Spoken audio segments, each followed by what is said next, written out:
Olá, sejam muito bem-vindos ao meu canal. Em primeiro momento, gostaria de agradecer as pessoas que estão me seguindo no nosso canal e desejar-lhes uma boa semana e que estão todos sempre muito fazendo a diferença aqui no canal. Muito obrigado a vocês. Valeu! O palco foi montado para essa dramática metamorfose espiritual no final do livro do Gênesis, com os filhos de Jacó vivendo em segurança sob a proteção do seu irmão José, que haviam ascendido ao poder como alto funcionário na hierarquia egípcia. Os israelitas estavam prósperos e felizes nas cidades a leste do delta do Nilo e tinham amplo acesso para ir e vir à sua terra natal em Canaã. Depois da morte de seu pai Jacó, eles levaram o corpo para o túmulo que havia sido preparado para ele, ao lado de seu pai Isaque e de seu avô Abraão, na caverna de Macpela, em Hebrom. E durante o período de 430 anos, os descendentes dos 12 irmãos e suas famílias mais próximas evoluíram para uma grande nação, exatamente como Deus tinha prometido, e eram conhecidos pela população do Egito como hebreus. Eles se multiplicarão e crescerão extraordinariamente fortes, de modo que a terra será povoada por eles. Isso está no Êxodo, capítulo 1, versículo 7. Mas os tempos mudaram e, posteriormente, um novo faraó, que não conhecia José, ascendeu ao poder. Temendo que os hebreus traíssem o Egito com um dos seus inimigos, esse faraó os escravizou, obrigando-os a construir em grupos de trabalho as cidades armazéns de Pitom e Ramsés. Mas quando mais eram oprimidos, mais eles se multiplicavam. Êxodo capítulo 1, versículo 12. O ciclo vicioso de opressão continuou a se aprofundar. Os egípcios tornaram a vida dos hebreus ainda mais amarga e os forçaram ao trabalho pesado, com argila e tijolos, e toda espécie de trabalho nos campos. Isso está no Êxodo 1, versículo 14.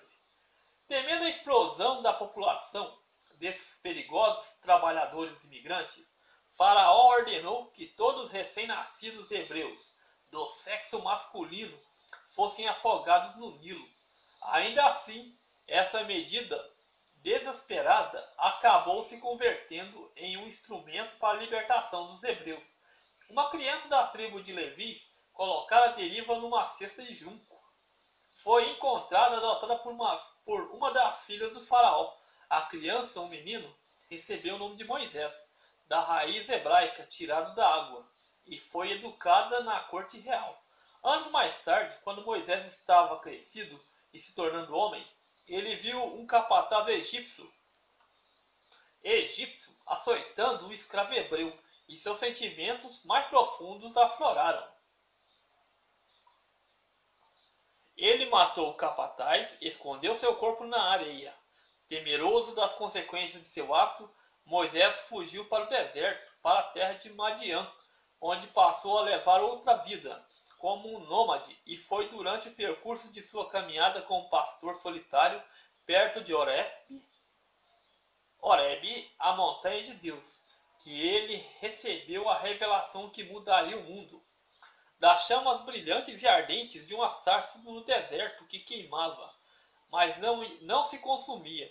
Deus de Israel se revelou a Moisés como um salvador do povo de Israel.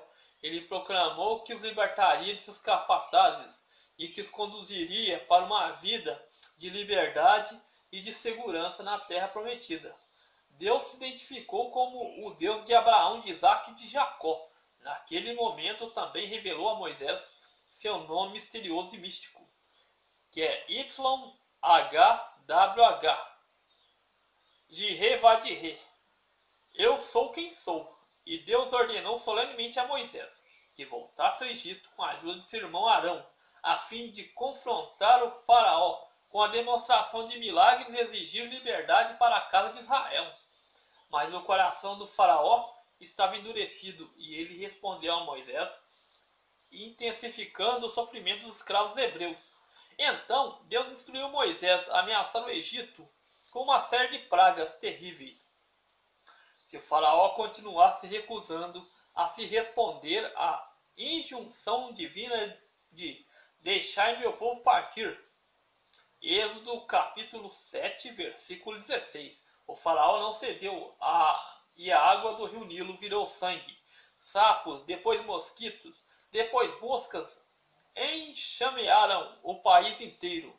Uma doença misteriosa dizimou o rebanho dos egípcios. Furúnculos e pústulas irromperam em sua pele e na dos animais que tinham sobrevivido. Granizo desabou dos céus, arruinando as colheitas, e ainda assim o faraó se recusou a ceder.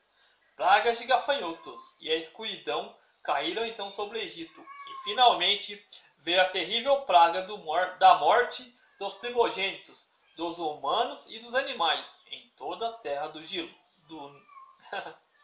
Nilo. Então, pessoal, continua no próximo episódio. Valeu!